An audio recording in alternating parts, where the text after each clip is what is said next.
चलते हैं अपन बंधुओं। पूज्य श्री का बिहार लगातार चल रहा है। उस बिहार के ठहराव में ये भोपाल नगर वालों को सौभाग्य मिला।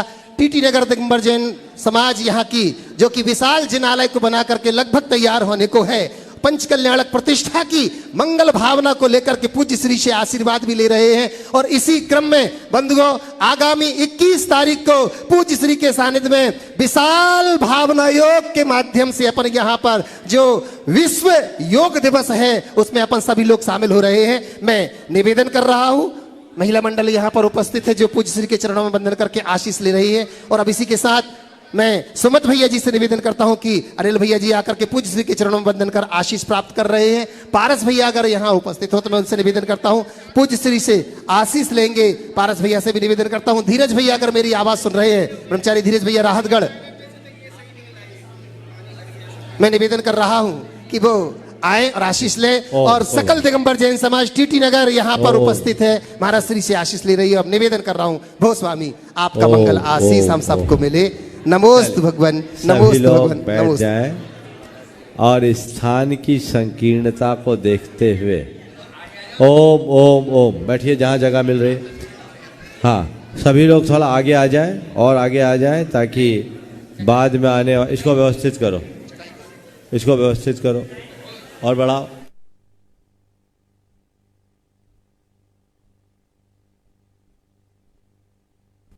जोड़ ले और मेरे साथ महामंत्र के स्मरण के लिए सामने जो लोग खड़े उनसे निवेदन के बैठ जाएं। ब्रह्मचारी अमित भैया भी आशीर्वाद ले रहे हैं सामने से सभी साथ भेंट करा दो, ले आओ जल्दी आ जाओ। आदरणीय हमारी शकुन दीदी जी सागर से, वो भी पूज्य श्री के चरणों में वंदन करके आशीर्वाद प्राप्त कर रही हैं। आदरणीय शकुन दीदी जी गुणायतन ट्रस्टी। बस लेट नहीं करो, जल्दी आओ, 2 जन आएंगे केवल।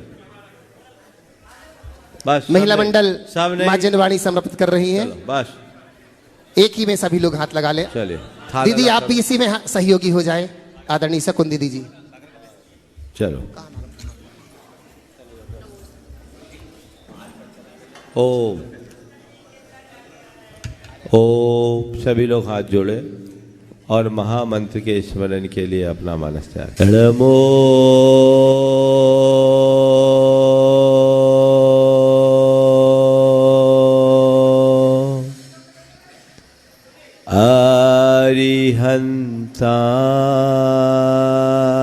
अरिहंताणं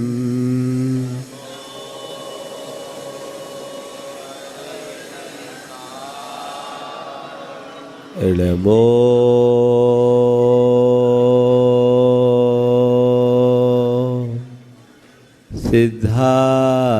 सिद्धाणं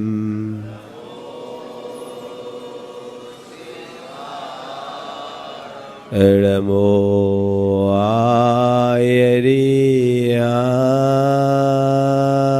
आयरियाणं नमो आयरियाणं नमो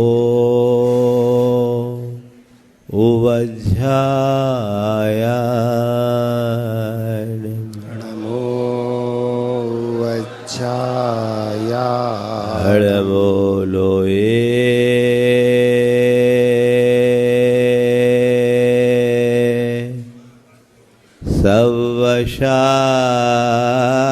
सवशाहुनं नमो लोये सवसा एसो पंचणमोयारो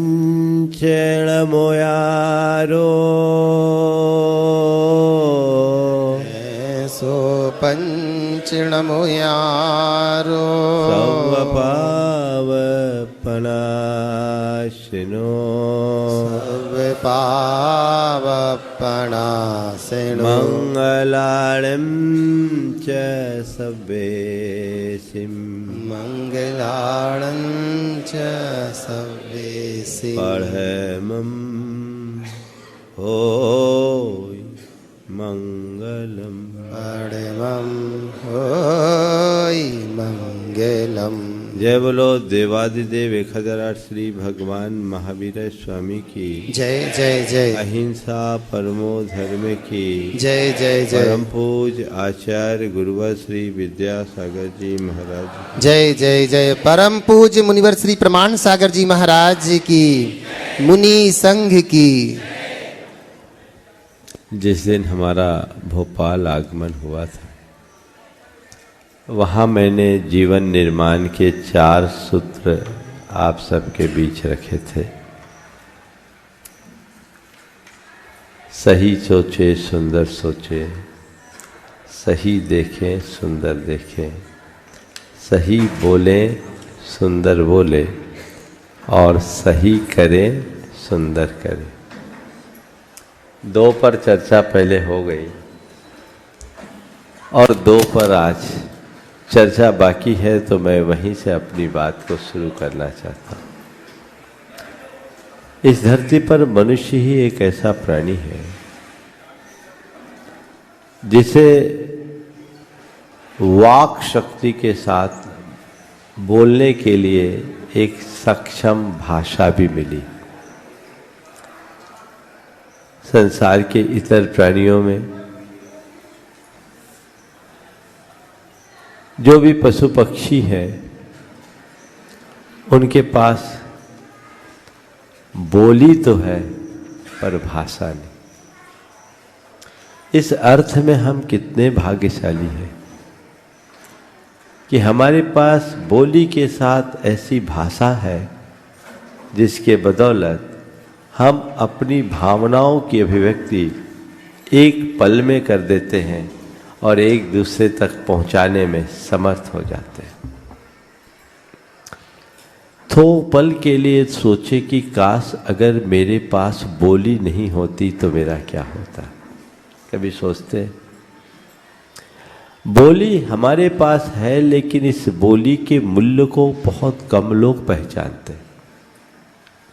इस बोली का कितना मूल्य है, इसका कितना महत्व है, कभी आप सोचते हैं? मैं एक ऐसे व्यक्ति को जानता हूं जिसने जीवन भर अपनी वाणी का दुरुपयोग किया। अब शब्दों के सिवाय उसके मुख से कुछ निकलता ही नहीं था, और जीवन के अंतिम दौर में उसकी वाणी ही चली गई, वो बोल नहीं पाया। रोता था कि मेरा पाप मेरे सामने आ गया, मैं कितना अभागा हूं कि बोलना चाहता हूं, बोल नहीं पाता।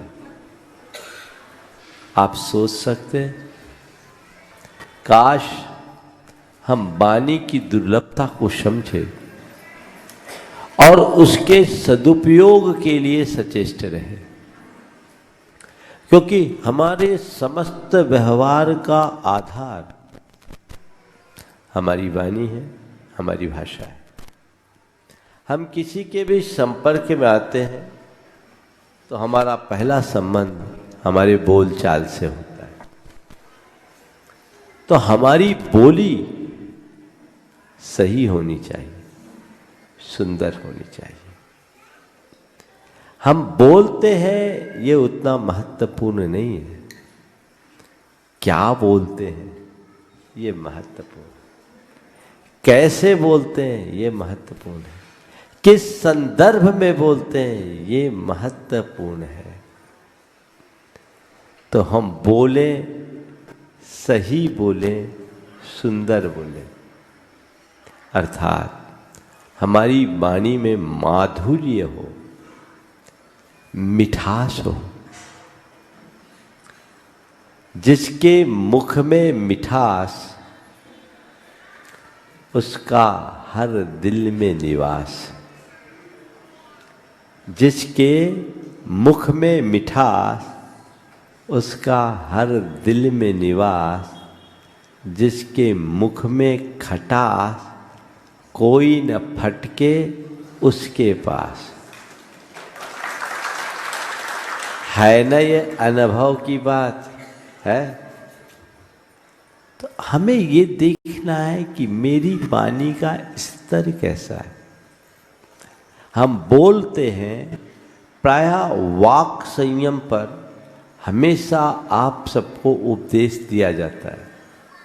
और ये कहा भी जाता है कि भाई वाणी पर संयम बहुत जरूरी है, और आप लोगों ने अपने जीवन में अनेक बार इसके परिणाम भी भुगते हैं। वाणी पर संयम न होने का दुष्परिणाम क्या होता है ये सब जानते हैं कि नहीं जानते, लेकिन इसके बावजूद वाणी पर संयम नहीं आ पाता।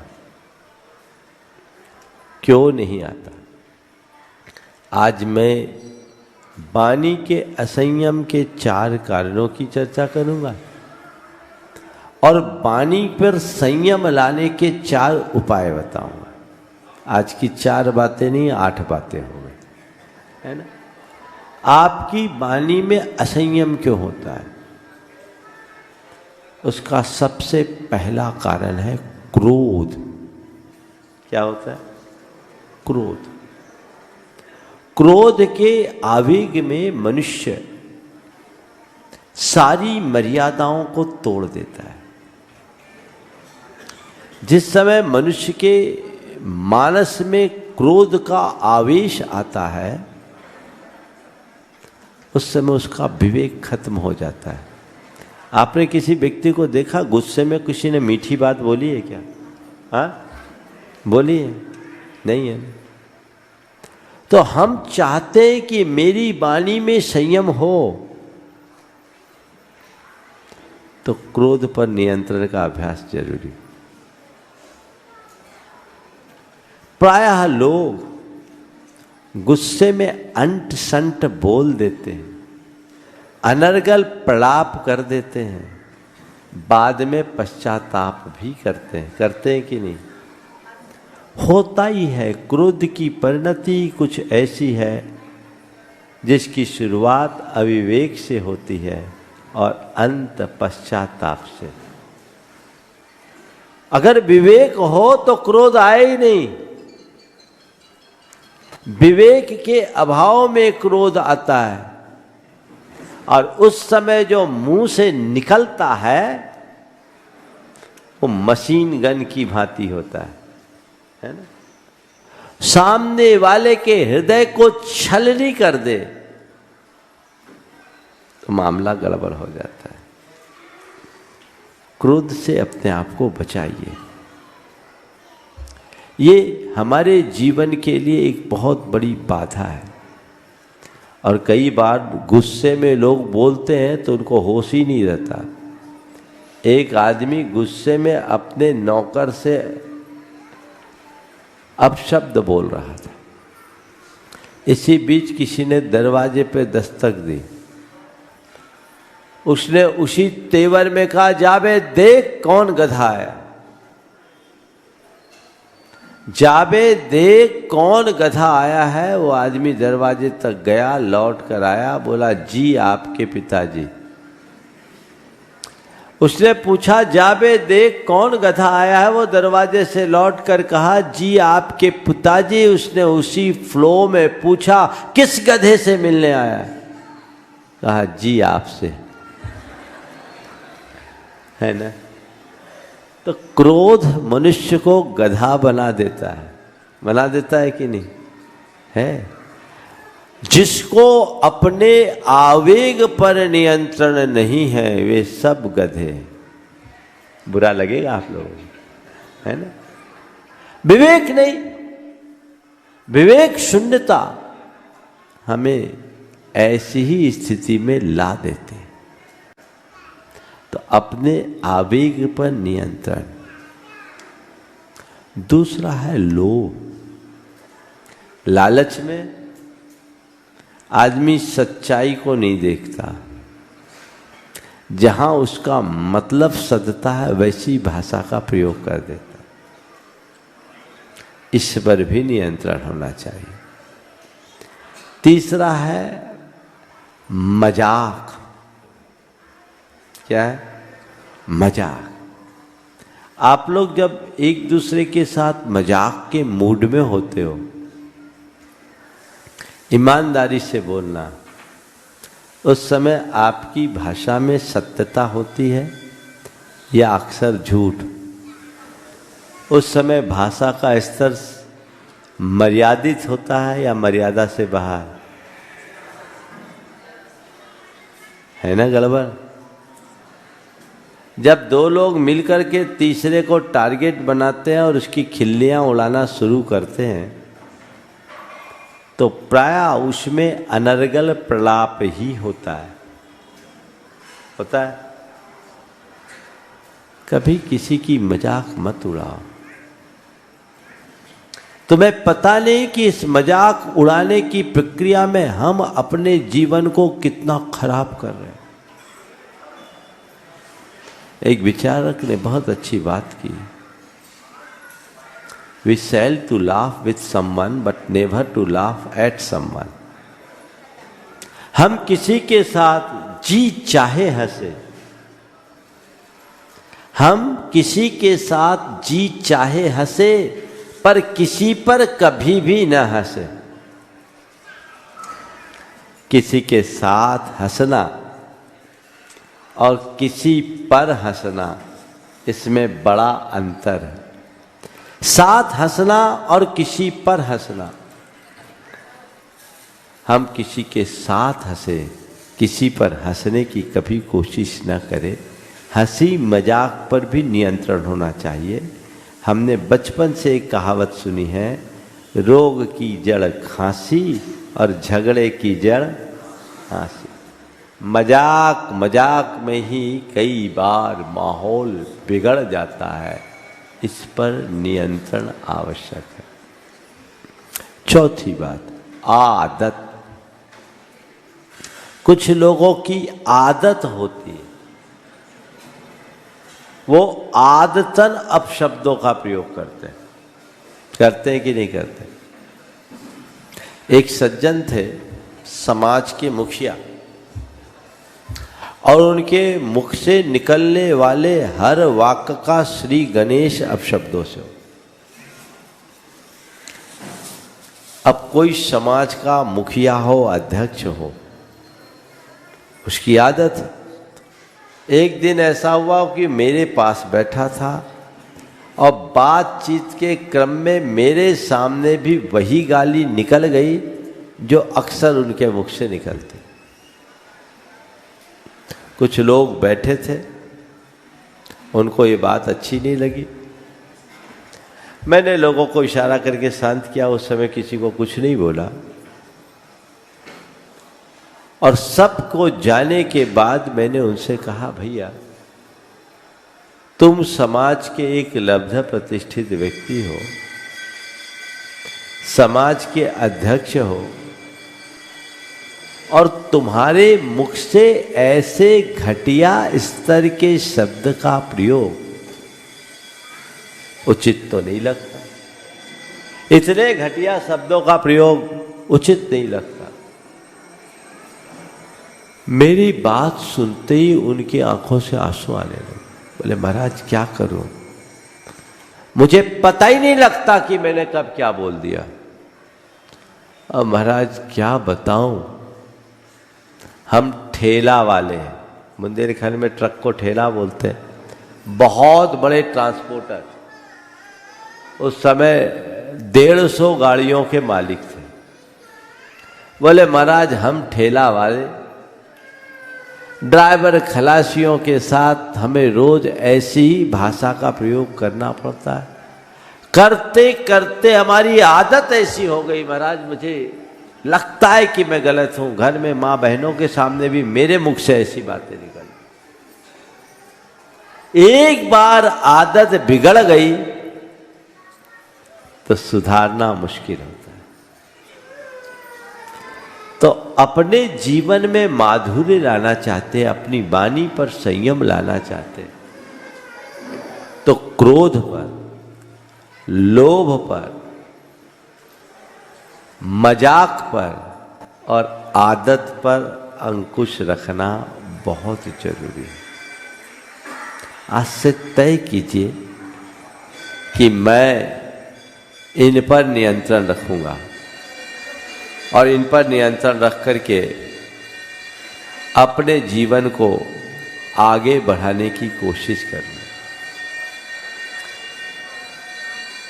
गुस्से पर पूर्ण नियंत्रण चाहिए। उसमें किसी प्रकार की कमी न होने दें। लालच हमें अंधा न बनाए, ये सावधानी रखनी चाहिए। मजाक एक सीमा से बाहर न हो, इसका ध्यान रखना चाहिए। और बुरी आदत न हो, इसमें हमें सजग रहना चाहिए। आदत की सजगता कैसी होती है, एक बड़ी पुरानी कहानी याद आ गई, फिर मैं दूसरे संदर्भ की बात आप सबसे करूँगा। एक आदमी चूड़ी बेचता था, चूड़ियाँ।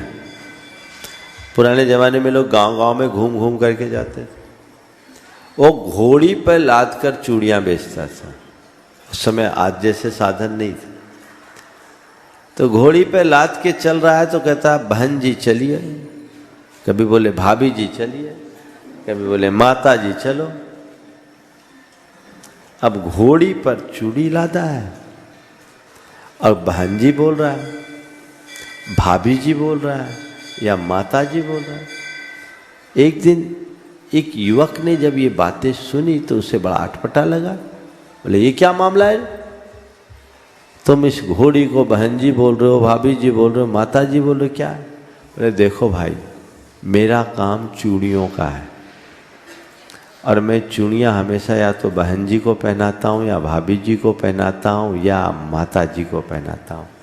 मेरे हाथ से चूड़ी पहनने वाली ये तीन ही होती है। तो मैं नहीं चाहता कि मेरे मुख से कभी कुछ गलत निकले, इसलिए अपनी आदत को अच्छी बनाए रखने के लिए मैं हमेशा बहन जी, भाभी जी और माता जी का ही प्रयोग करता हूँ। ये है अवेयरनेस, जागरूकता। अगर जागरूकता हो तो वाणी पर नियंत्रण होगा। सजग रहे। कैसे हम वाणी पर नियंत्रण करें? अपने बोलने से पहले तौलिए, अर्थात बोलने के पूर्व उसके परिणाम का आभास कीजिए। मैं क्या बोल रहा हूं, उसका परिणाम क्या आएगा, इसे पहले से देखिए। पहली बात, अगर व्यक्ति परिणाम को ध्यान में रखे तो कभी उसके मुख से गड़बड़ नहीं निकलेगा। और ये आप लोगों के अनुभव में, आप लोग अपने ग्राहक के सामने बहुत सजगता से बात करते हो कि नहीं करते? उच्च अधिकारी के सामने आप बहुत मधुरता से बात करते हो कि नहीं करते हो? क्यों? आपके दिमाग में ये बात बैठ गई है कि यहाँ अगर मैं पटरी से उतरा तो सड़क पर आ जाऊंगा, है ना? ये सजगता हर पल हो जाए तो वाणी पर असंयम नहीं होगा। तो पहली बात, बोलने से पहले उसके परिणाम को ध्यान में रखिए। दूसरी बात, जब कभी भी मुख से अनर्गल निकले और आपको उसका आभास हो तो तुरंत आप कोई न कोई पश्चाताप कीजिए। मैंने ये गलत बोला, मुझे नहीं बोलना चाहिए, अपना आत्मालोचन कीजिए, अपने आप को धिक्कारिए कि अब मैं ऐसा नहीं करूंगा। ये है प्रायश्चित, अवेयरनेस। हम लोगों के शास्त्र में ऐसा लिखा है एक मुनि के लिए कि यदि कभी आर्त ध्यान हो जाए तो एक कायोत्सर्ग करो। क्या करो? कायोत्सर्ग। आर्त ध्यान होने पर कायोत्सर्ग किया, यानी उसके प्रति सजग हो। कई काम आप बुद्धिपूर्वक करते हैं और कई काम अबुद्धिपूर्वक हो जाता है। बुद्धिपूर्वक किए गए काम पर तो फिर भी हमारा नियंत्रण होता है, अबुद्धिपूर्वक जो कुछ हम करते हैं उस पर हमारा नियंत्रण नहीं होता। वो संस्कारों के प्रवाह में निकल जाता है। जो नहीं बोलना वो भी निकल जाता है। ठीक है, बोलने के पूर्व हमें उसका आभास नहीं है, बोलने के बाद तो एहसास है। तो जैसे हमें एहसास हो आप पश्चाताप कीजिए और 9 बार नमोकार पढ़िए, भगवान का नाम लीजिए। इससे क्या होगा, आपकी चेतना में एक संस्कार जाएगा और वो संस्कार आपकी वाणी पर संयम का आधार बनेगा। जो अबुद्धिपूर्वक हो रहा है वो संस्कार जगने के बाद कहेगा नहीं ये मुझे नहीं करना चाहिए, आप बच सकेंगे। तीसरा चरण और एक कदम आगे, कोई पनिशमेंट दीजिए। आप अगर अपशब्द से बचना चाहते हैं, तय कर लीजिए जिस मेरे मुख से जितनी बार अपशब्द निकलेगा, मंदिर में हर अपशब्द पर 10 रुपए की पेनाल्टी दूंगा। 1 हफ्ता करके देखो, आज से कर सकते हैं आप लोग। अपशब्द निकलेगा, कल अपशब्द निकलेगा और हम नोट करेंगे जितनी बार अपशब्द निकला उतनी बार 10 रुपए की पेनाल्टी। मैंने एक प्रयोग कोलकाता में कराया। एक भाई ने ये किया, बोला महाराज पहले दिन 1000 लग गए। पहले दिन 1000 लग गए। उनने ईमानदारी से काम किया और बोला महाराज आपने 7 दिन कहा था, आज 7वां दिन है, अभी तक 1 पैसे नहीं लगे। मैं जागरूक हो गया।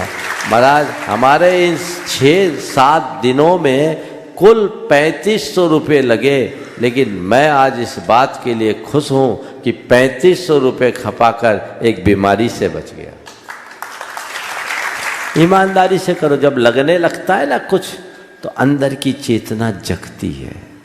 आप कर सकते हैं ऐसे, पर मैं बताऊं अक्सर लोग अपने प्रति कम ईमानदार, वो परंपरागत ढर्रे में जीते। जो चल रहा है सो चलने दो, बालक से क्या करें।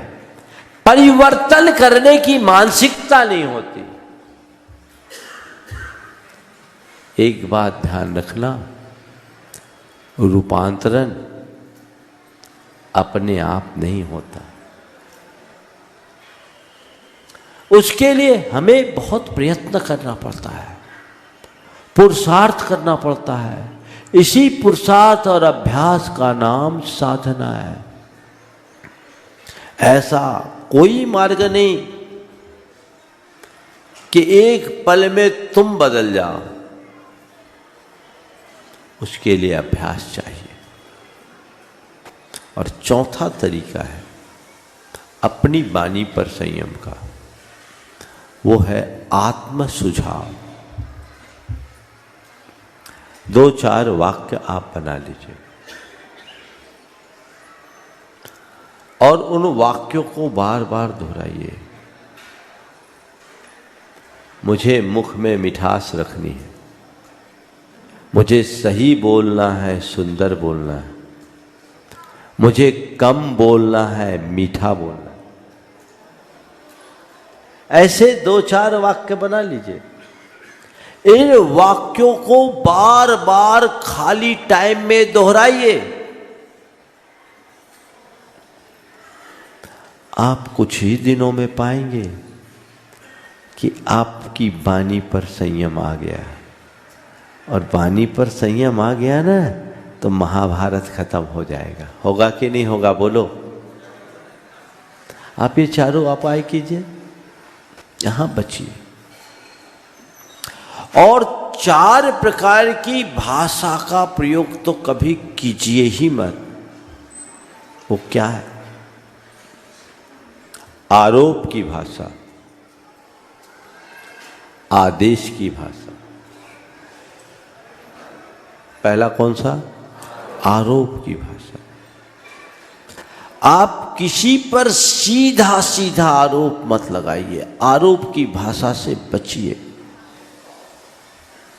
किसी ने कोई गलती कर भी दिया तो तुमने किया, ऐसा क्यों बोले? मालूम है कि अगले ने किया है, आपने सीधे सीधे बोल दिया तो उसको चुभेगी, चुभेगी कि नहीं चुभेगी? हाँ, और रियलाइज भी नहीं करेगा। और अगर उसी बात को पलट करके अगर ये पूछा जाए ये काम किसने किया है, कोई पता है क्या? सामने वाले को चुभेगा क्या? नहीं चुभेगा। घर परिवार या जीवन व्यवहार में कभी किसी पर सीधा आरोप मत जड़िए। आरोप चुभता है। आज से प्रैक्टिस कीजिए।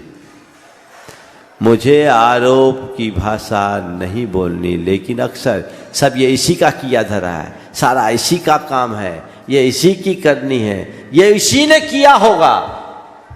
और कई तो आरोप पूर्वाग्रह से भरे होते। पिता पुत्र दोनों डाइनिंग टेबल में भोजन कर रहे थे, अचानक किचन से किसी कांच की चीज के टूटने की आवाज आई। पिता ने बेटे से पूछा, देख किसके हाथ से गिरा? बोला वो मम्मी के हाथ से गिरा होगा। बोला वो मम्मी के हाथ से गिरा। बोले यहां बैठे बैठे तू कैसे बोल दिया कि मम्मी के हाथ से गिरा होगा? बोले हाँ, अगर बहू के हाथ से गिरा होता तो मम्मी अभी तक चिल्ला पड़ती, है ना। बहुत जल्दी हम दूसरों पर चार्ज लगाने की आदत से बचे। आरोप की भाषा का प्रयोग हमें नहीं करना। दूसरी भाषा आदेश की भाषा है। सीधे आदेश, ऑर्डर। एक ऑर्डर है, एक रिक्वेस्ट है, एक आदेश है, एक निवेदन है। क्या अच्छा लगता है?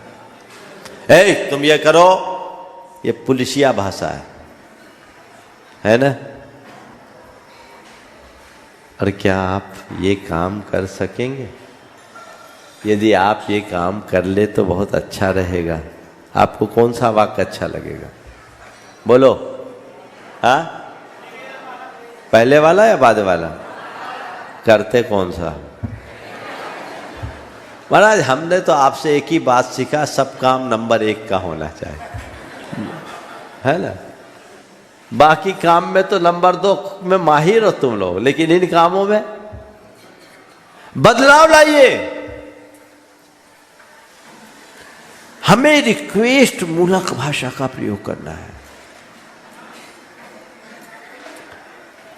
आदेश थोपना नहीं। जब गुरुदेव हम लोगों को व्याकरण पढ़ाते थे तो व्याकरण में 2 शब्द आते हैं, आगम और आदेश।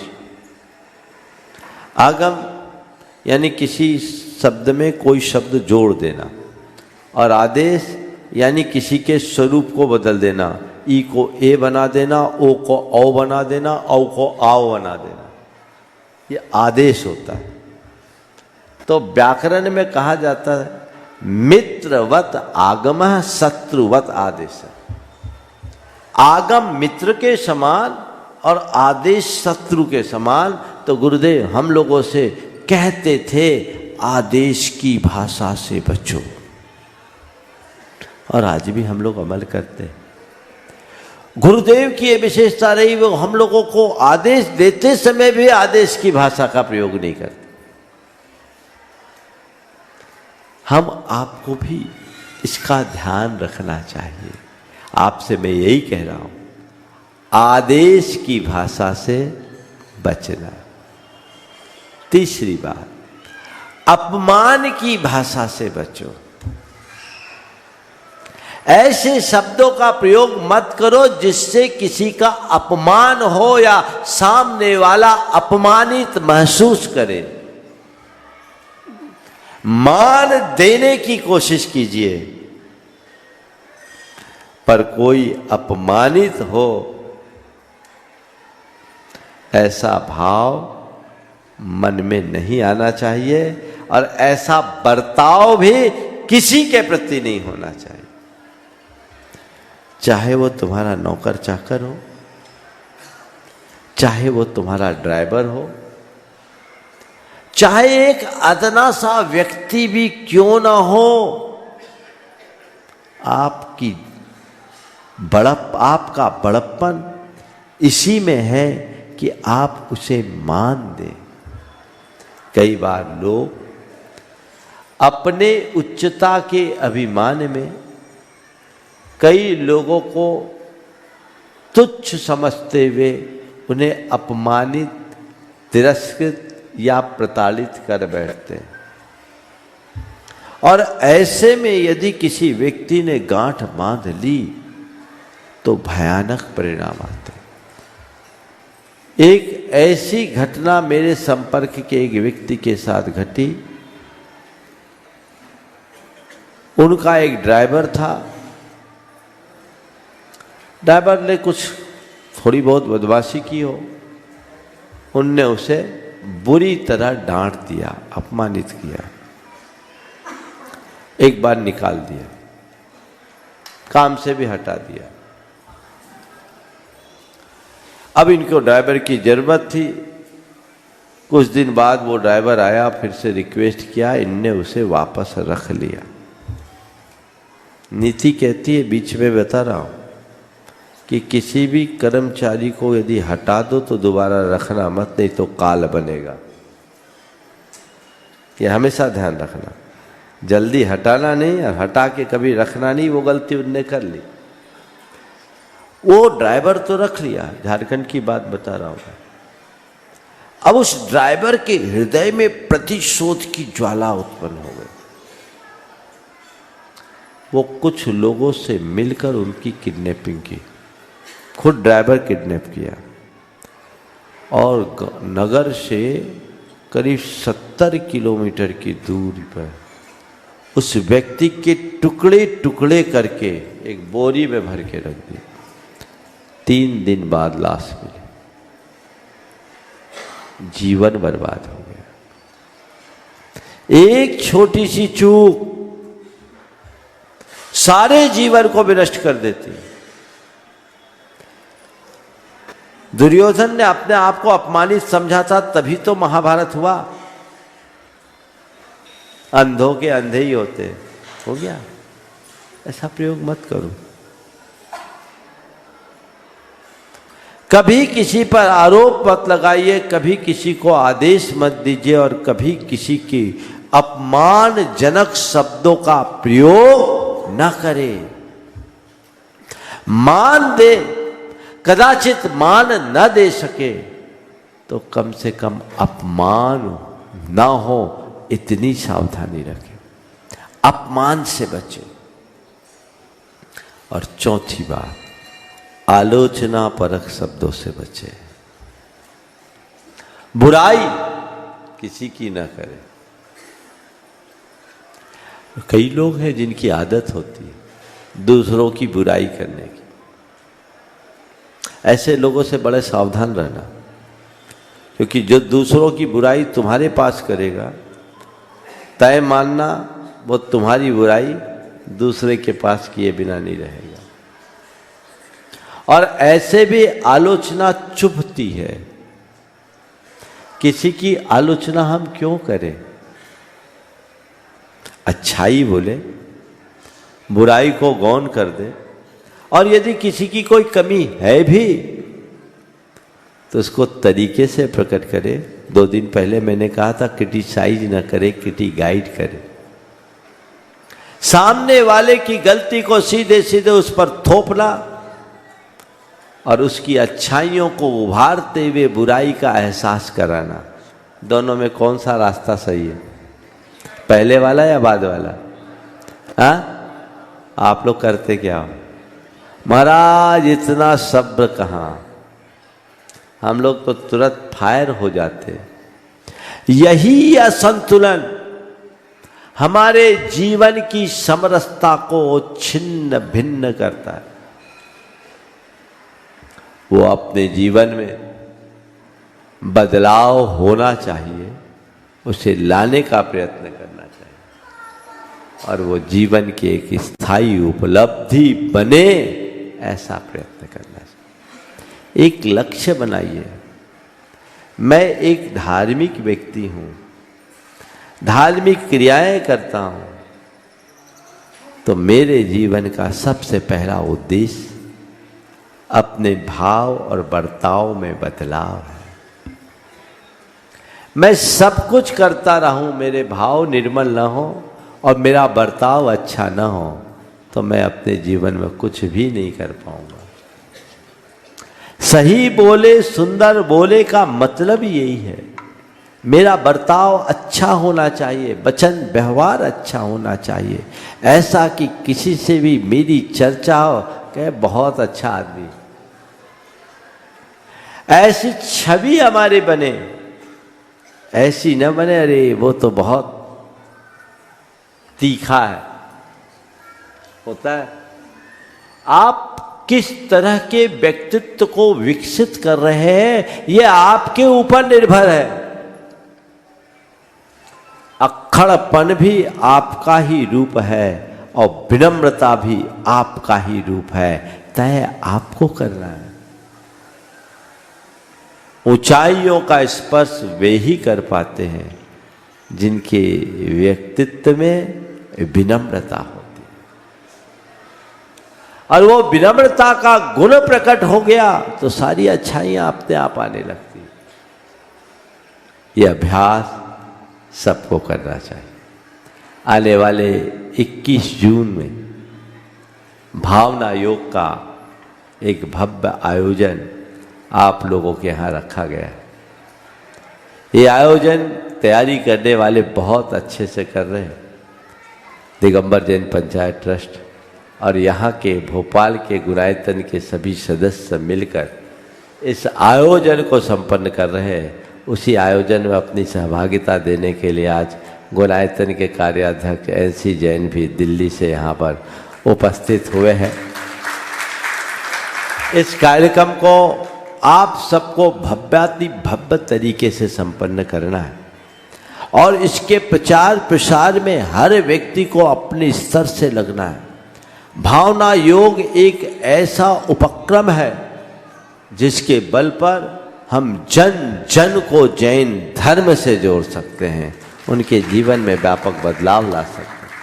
तो ये सुनहरा मौका है और इस मौके को लाभ उठाने के लिए आप सबको अपने अपने स्तर से प्रयास करना होगा। आप सब लोग आएंगे उसमें तो कोई संशय नहीं, लेकिन आप आए नहीं, आने के साथ औरों को भी लाने का प्रयास करें। ये प्रचार प्रसार आप लोग करें। ये योग है यहाँ का। यहाँ के मंदिर में वेदियाँ, प्रतिमाएं और शिखर अभी कुछ खाली है। कल मैंने चर्चा की, कुछ परिवारों ने आकर अपनी सम्मति दे दी, पर अभी और भी अवसर है। जिनको अपने द्रव्य का सदुपयोग करना है, इतने भव्य जिनालय में भगवान विराजमान करने का सौभाग्य प्राप्त करना है, वेदी के निर्माण का सौभाग्य प्राप्त करना है, अथवा शिखर के निर्माण में अपनी सहभागिता देनी है, यहाँ की कमेटी से जल्दी संपर्क करें ताकि उन्हें सुनिश्चित करके उसे भव्य स्वरूप प्रदान किया जा सके और आप लोग अपने संकल्प को शीघ्र पूर्ण कर इस जिनालय का भव्याति भव्य पंच कल्याणक संपन्न कर सके। ये प्रयास आप सबको करना चाहिए। अभी आप सबका अभी हमारे बीच चूना भट्टी से एक परिवार जो बहुत दिनों से गुणायतन से जुड़ा है, आज यहाँ उपस्थित हुआ, वो भी यहाँ आ जाए और अपना आशीर्वाद यहाँ से हम प्राप्त कर ले आकर के। और मैं ये कहना चाह रहा हूँ कि ये लाभ आप लोग लेते रहे। आज आप लोगों का योग है, मौसम ने भी आप लोगों पर अपनी कृपा कर दी है, ये बनाए रखे। और मंगल मंगल होए जगत में सब मंगलमय हो। मंगल मंगल हो ये जगत में सब मंगलमय हो। इस धरती के हर प्राणी का मन मंगलमय हो। इस धरती के हर प्राणी का मन मंगलमय हो। कहीं क्लेश का लेस रहे ना दुख कहीं भी हो। कहीं क्लेश काले से रहे ना दुख कहीं भी हो। मन में चिंता भय न सतावे रोग शोक नहीं हो। मन में चिंता भय न सतावे रोग शोक नहीं हो। नहीं बैर अभिमान हो मन में क्षोभ कभी नहीं हो। नहीं बैर अभिमान हो मन में क्षोभ कभी नहीं हो। मैत्री प्रेम का भाव रहे नित मन मंगलमय हो। मैत्री प्रेम का भाव रहे नित मन मंगलमय हो। मंगल मंगल होए जगत में सब मंगलमय हो। मंगल मंगल हो ये जगत में सब मंगलमय हो। इस धरती के हर प्राणी का मन मंगलमय हो। इस धरती के हर प्राणी का मन मंगलमय हो। मन का सब संताप मिटे अरु अंतर उज्ज्वल हो। मन का सब संताप मिटे अरु अंतर उज्ज्वल हो। राग देश और मोह मिट जाए आत्म निर्मल हो। राग देश और मोह मिट जाए आत्म निर्मल हो। प्रभु का मंगल गान करे सब पापों का क्षय हो। प्रभु का मंगल गान करें सब पापों का क्षय हो। इस जग के हर प्राणी का हर दिन मंगलमय हो। इस जग के हर प्राणी का हर दिन मंगलमय हो। मंगल मंगल होए जगत में सब मंगलमय हो। मंगल मंगल हो ये जगत में सब मंगलमय हो।